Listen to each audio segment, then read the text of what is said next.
Hi, I'd like to share this Windows application that I've built over the last few weeks. It's based around a database of points of interest for motorhomes and caravanners, all from free sources that I've compiled into a single database. And the points of interest in there are campsites, shops, overnight parking, go box points of sale, lay-bys, LPG, even McDonald's for the free Wi-Fi, and service points and so on. I'm going to provide a download link in the video description on YouTube, which will, it's about 120 meg, it's not very big. It's free, I'm not going to support it and I'm not going to enhance it, and even though I can't see any risk, I haven't validated all of the entries in the database, of which is about 160,000. So you use it at your own risk, whatever that risk might be. Alright, let's go. This is the main screen. The top part of the screen is the search criteria. So we've got latitude, longitude, radius, I'll come back to. Name containing a phrase or a word, notes containing a phrase or a word, verified entries only, I'll come back to all of those. And then here we have a list of different types of points of interest. And then we have a button to filter, which will give us a list of search results down here, and then there's a status bar at the bottom. There's also an export button which will come to life once we get some results. Okay, so it's all based around latitude and longitude. So if we go to, let's put in some figures, so latitude, longitude 5. The radius is a search radius. This approximates a 30 kilometre circle with this latitude and longitude at its centre. It depends on how near the equator you are, but it's good enough. And by the way, all the data in here is only for Europe.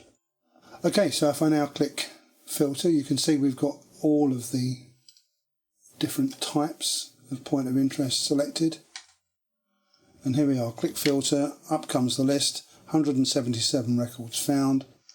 We can scroll here. You can see this one is green. That's because it's verified, which I'll come back to in a minute. The way I commonly use this is if I just quickly load up Google Maps. Let's say you want to go, I don't know, somewhere over near Aylesbury. If you right click near there, select what's here, you will see the coordinates come up here. Copy those to the clipboard, paste them into that first field. Both the longitude and the latitude are in there, but don't worry, when you click filter, it will split them and stick them in the appropriate place. Okay, and there we got 36 records found within a 30 kilometre radius around Aylesbury. Okay. Now if we double click, say this one here, it brings up an edit form. We can make some notes. We can also say that if we've actually been there, that it's verified. Update. You'll see that that's now green. When it goes green, that means it's a verified point of interest. Okay, control click will simply copy those coordinates of that entry to the clipboard, so you can then paste them into Google Maps, for example, and that will centre the screen on whatever it is we were shopping for. That's a little, apparently. Okay, so if we bring up Street View, presumably somewhere there is a little, not that I can see it.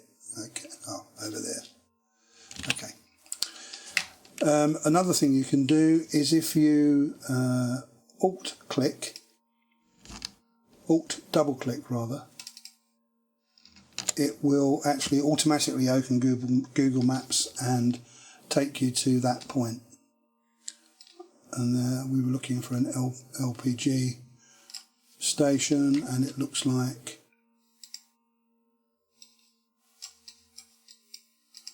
I think it must have been the one over this side, and yeah, you can see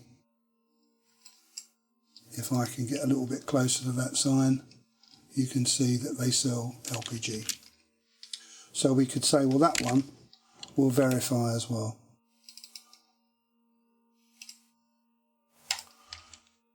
Okay. Right, you can also search by name as well. So if we were, I've just got the, I've got France here, it's around Moutier. So I'm going to right click somewhere here, what's here, grab that, those coordinates, paste it in here. Okay, if I wanted to search for, say, Latania, or Tanya, so we're searching, centred a 50-mile circle around that, 50-kilometre circle around those coordinates where the name contains Tanya. And there we are, there's a parking area tolerated, apparently.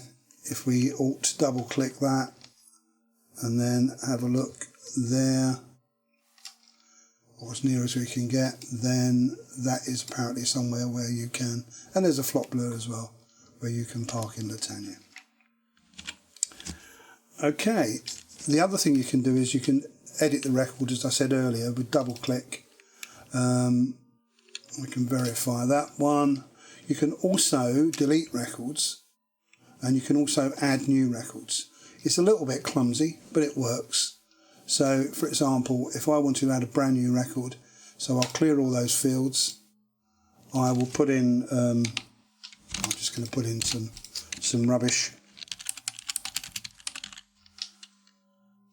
Site type, it's a drop down, so you can pick one of these, or you can put in a brand new one. Let's call it test, and some notes. Okay, and now add that as a new record. You get this warning. Okay, add that, and you can see that it's appeared here. And we should also see that it's added test. It's actually out of order at the moment, but that's fine. It's added test as a type. Well, that's about it. It's very useful if you're going to a particular region to see what's there. There's quite a bit of duplication of data because sources like Arches Camping, Board Atlas, Camper Contact, which are big databases of campsites, you know, they will probably all have an entry for a popular campsite. So it's, you know, you get replicates, but at least it's all there.